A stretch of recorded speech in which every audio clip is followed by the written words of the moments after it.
Okay, it's been about a month since the last NBA game was concluded in the NBA bubble. And now that we've had some time to really think about what unfolded last season, let's take a look at some of the more memorable moments of the 2019-2020 NBA season. Never mind, the NBA made an executive decision to start the season in 5 weeks, so here we go. These boys just got off the court. These boys haven't played in months. So how is the NBA going to make its return for the 2020-2021 season, and who exactly will benefit from this unorthodox comeback? Well, for starters, the league announced last week that this upcoming season will be starting on December 22nd with a 72-game season and no fans in attendance. After losing $1.5 billion in revenue last season due to COVID-related restrictions, the NBA is approaching its 2021 season with caution. The league is currently trying to figure out how to generate the most revenue possible while still keeping everyone safe and following all protocols. Current projections suggest that if the NBA is unable to bring back fans for the entire 2021 season, which seems to be the case at the moment, the league will be facing a $4 billion loss in revenue. That's billion with a B. And you don't need to be an expert in finances to understand the implications that this will have on the salary cap, free agency, the luxury tax, and just about every other facet of the league. The alternative schedule, which seems less likely with each passing day, would have the NBA starting in mid-January and ending late into the summer, which means the league would be competing with the Summer Olympics, college football, the NFL, and potentially the MLB. And up to this point, trying to compete with the NFL for viewers' attention has been a massive wake-up call for the NBA. I mean, it's bad. As much as I love the NBA, the league just cannot compete with the NFL in terms of viewers. Game 6 of the finals this season, a win or go home, all or nothing, last game of the season, fell on a Sunday. And that same Sunday, every single nationally televised NFL game drew in far more views than the NBA Finals. In fact, since the NBA began keeping track of viewership on a game-to-game basis in the 80s, the 5 least watched finals games all came this season. Averaging just under 7.5 million viewers per game doesn't sound all that bad. Until you consider the fact that in 1998, the Bulls vs. Jazz Finals series averaged 29 million viewers per game. So, to put it short, the NBA will do everything in its power to avoid coinciding with the NFL season. Thus, they have all the more incentive to push for a December start date as opposed to a later one. But even after $1.5 billion in revenue loss last season, the league is still, believe it or not, thriving. Last season, despite all the major obstacles the NBA had to overcome, the league still generated $8.3 billion, twice as much as it did just 9 years ago. The league has rapidly expanded over the last 5 years thanks to Adam Silver and league executives making huge efforts to spread the NBA's reach around the globe.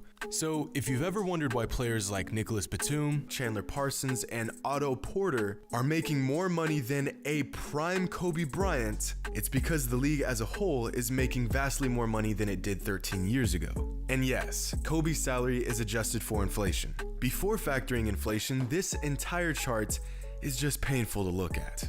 But the start date of December 22nd is far more important than you may think. If you are a fan of the NBA, then you know that there are specific must-watch days throughout the NBA season. Opening Day, the All-Star Game, the Finals, and of course, Christmas Day.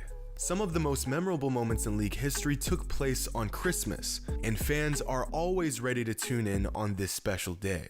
In 2015, the Cavaliers vs. Warriors Christmas game drew in over 11 million viewers. In comparison, the average regular season game that season attracted about 2 million viewers. In fact, Christmas Day games in 2011 drew on average more viewers than Game 3 of the finals this season. Now, take a wild guess at when the 2011 NBA season started. Bingo. The most lucrative day in regular season history was on Christmas Day in 2011, which was also opening day that season due to the lockout. The NBA knows if they miss this day, they are potentially missing out on the most exciting and profitable day of the entire season, and the league will do everything in its power to get the season going by this date. But with interest and ratings for the NBA plummeting last season, many critics are skeptical that the league will be capable of returning to a somewhat normal and profitable season. In fact, many critics believe that the NBA, for many illegitimate reasons, was the only sport to suffer a huge hit from COVID. But this was far from the case. The NHL Stanley Cup saw a drop of 61% in viewership last season. The US Open was down 56% from last year. The MLB saw a drop of as much as 44% in viewership compared to the previous season. Here's a graphic showing how nearly every major American sport has seen a massive drop in viewership this last year. Every sport has suffered from not only COVID, but from the election and from odd schedules that fans are still adjusting to.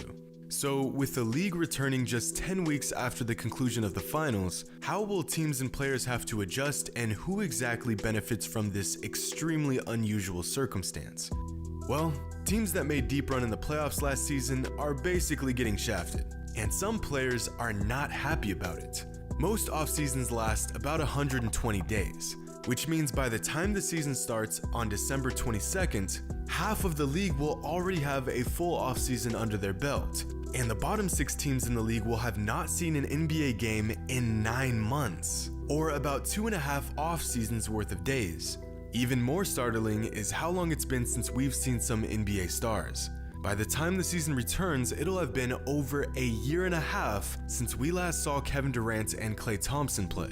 Karl Anthony Towns will be back after not playing for over 10 months. Kyrie Irving will be back after nearly 11 months. Blake Griffin will make his return after an entire year of not playing.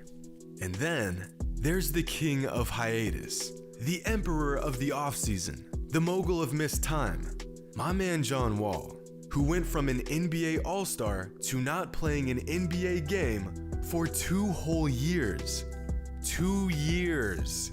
Keep in mind, the average NBA offseason lasts just 120 days. These guys are basically coming out of a brief retirement.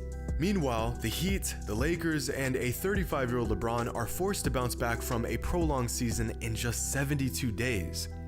Well, at least for LeBron, not really. Since LeBron has came out and said that with the season starting so soon, he will be, quote, cherry-picking the whole first half of the season. Of course, this was said jokingly, but shoot, I ain't mad at him. Can you imagine if, let's say, Michael Jordan said that he would take some time off to recoup and reset after years of long seasons? Oh, that's right. But seriously, teams like the Lakers, Heat, Celtics, and Nuggets, as well as other teams that made deep runs in the playoffs last season, are really getting the short end of the stick here. How will a early season matchup featuring a tired Lakers team versus a rejuvenated Warriors team with a fresh Stephen Curry and a well-rested and recovered Klay Thompson play out? How will the Miami Heat hold up in January against a Nets team that has 2 superstars with fresh legs and hunger to reclaim greatness? These are all completely new and unforeseen circumstances that may change the landscape of the 2021 season. One of the lesser discussed aspects of this rush start date revolves around the drafts and the incoming rookies. Rookies usually get 4 months to work out with their teams, adjust to the physicality and pace of the NBA play, and learn about their team's system. But with the 2020 NBA draft scheduled to take place on November 18th, incoming rookies will have a month before the start of the season to get up to speed and make the leap. Now, as much as I appreciate LaMelo Ball's game, I don't know how many 30-foot bombs 5 seconds into the shot clock I can take before I lose my mind. But I would not be surprised if this upcoming rookie class struggles throughout the season due to their lack of prep time. The jump from college basketball or overseas leagues to the NBA is massive. And as if that transition wasn't difficult enough, these young men are going to be thrown right into the lion's den with little to no adjustment. But just like everyone else in the league, these rookies will have to work with what they got.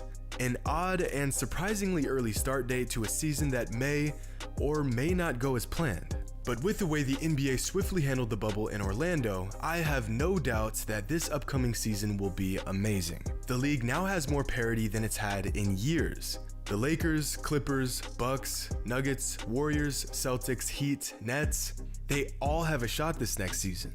And lucky for us, we are just 5 short weeks away from witnessing this epic season go down. Hope you all enjoyed, and as always, until next time.